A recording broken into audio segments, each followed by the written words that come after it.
Lahat ng pari ay makapagaling. At yan ang katotohanan. And renounce everything. Lahat ng mga occult involvement ninyo, renounce everything. Isa sa mga dahilan hindi kayo gumagaling dahil meron kayong mga habak, amulets. Lapit pa kayo sa mga albularyo. Yan ang rason. Meron pa kayong mga superstitious belief na dapat i-renounce lahat yan.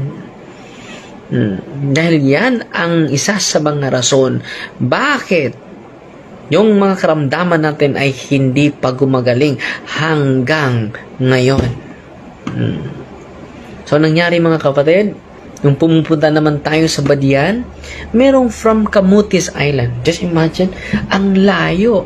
From Camotes Island, pumupunta pa sa Badian, Cebu, upang makinig sa katotohanan. Hindi naman ako nag-heal sa kanya. Hindi naman ako nag-anointing of the sick sa kanila. Dahil ang dami nila. Lampas sila mga 2,000 ka mga tao. Or 3,000 ba? Lampas pa sa 3,000 ka mga tao ang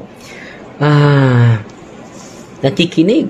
At 2:30 na kami sa madaling araw. Nakatapos. Anong nangyari mga kapatid?